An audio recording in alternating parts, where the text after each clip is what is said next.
આ તરફ આંતરરાષ્ટ્રીય સમાચારો બાદ વાત કરીએ મહત્વના પ્રાદેશિક સમાચારોની તો મહેસાણાના ખેરાલુમાં એક વિધર્મીય દુષ્કર્મ આચર્યું। આરોપીનું નામ જાવેદ સિંધી છે। તેણે નામ બદલીને એક યુવતીને લવ જેહાદમાં ફસાવી, યુવતી સાથે મિત્રતા કેળવીને બ્લેકમેલ કરી, વડનગરના એક ગેસ્ટ હાઉસમાં ધમકી આપીને દુષ્કર્મ આચર્યું। 20 વર્ષીય યુવતીએ ખેરાલુ પોલીસ મથકે ફરિયાદ નોંધાવી છે। પોલીસે જાવેદ સિંધી સામે ગુનો નોંધીને તપાસ હાથ ધરી છે। આ 20 વર્ષીય યુવતીનું કહેવું છે કે નામ બદલીને તેની સાથે મિત્રતા કેળવી, મિત્રતા કેળવ્યા બાદ વડનગરના એક ગેસ્ટ હાઉસમાં જાવેદ નામના શખ્સે તેના પર દુષ્કર્મ આચર્યું।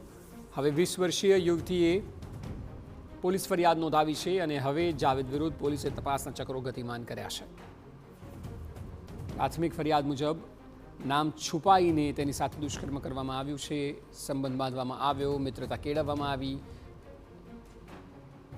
એટલે પોલીસે જાવેદ નામના શખ્સ સામે, જાવેદ સિંધી તેનું નામ છે, તેની સામે ગુનો નોંધીને તપાસ હાથ ધરી છે।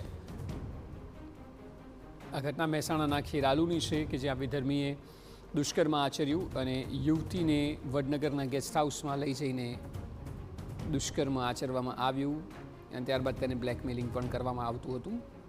આખા મામલે હવે જોવું રહ્યું કે પોલીસ તપાસ કઈ દિશામાં કેટલી કડક હાથે થાય છે।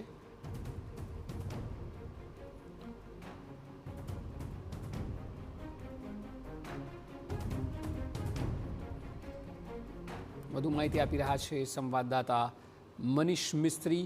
મનીષ, જણાવો આખો મામલો શું છે, શું ફરિયાદ નોંધાઈ છે?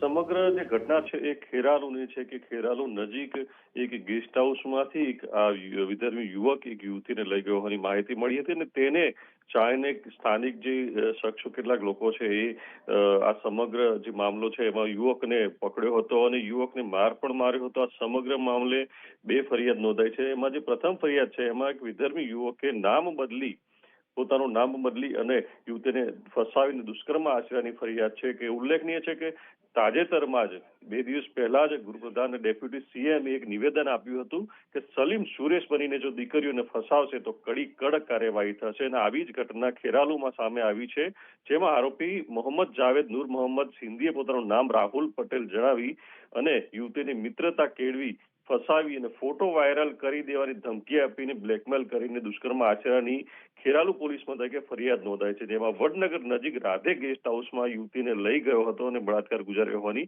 ફરિયાદ નોંધાઈ છે। સમગ્ર ઘટનામાં આરોપીના ભાઈ દ્વારા પણ ફરિયાદ નોંધવામાં આવી છે કે આરોપી અને તેના પિતા પર અજાણ્યા શખ્સોએ રિક્ષામાં આવીને ગળદાપાટોનો માર મારી અને સીએનજી રિક્ષામાં અપહરણ કરી મલેકપુર લઈ ગયા હતા। સમગ્ર મામલે ત્યાં ખુલ્લા ચોગાનમાં છોડી ઈસમો ફરાર થઈ ગયા હતા અને આ બંને જેમને માર મારવામાં આવ્યો હતો એમને ઈજા પહોંચતા એમને સારવાર પણ આપવામાં આવી હતી અને અજાણ્યા રિક્ષા ચાલકો વિરુદ્ધ અને અજાણ્યા શખ્સો વિરુદ્ધ પણ ફરિયાદ નોંધાઈ છે। એમ આરોપી વિરુદ્ધ પણ ફરિયાદ નોંધાઈ છે અને આરોપીના જે સગા છે એમને માર મારવા બદલ અજાણ્યા શખ્સો વિરુદ્ધ ફરિયાદ નોંધાવી છે। જી બિલકુલ, આભાર સમગ્ર માહિતી બદલ।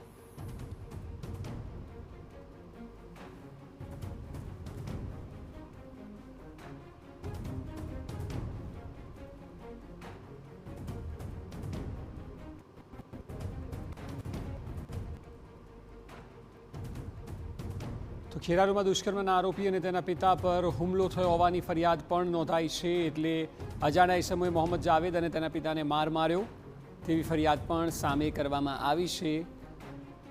આરોપીના ભાઈનું કહેવું છે કે આરોપી અને તેના પિતા પર હુમલો કરવામાં આવ્યો, અજાણ્યા ઇસમોએ મોહમ્મદ જાવેદ અને તેના પિતાને માર માર્યો, આરોપીનું અપહરણ કરીને આ માર મરાયો, આરોપીને મલેકપુર પાસે છોડીને ઇસમો ફરાર થઈ ગયા। અજાણ્યા ઇસમો અને એક રિક્ષાના ચાલક વિરુદ્ધ ગુનો દાખલ કરવામાં આવ્યો છે।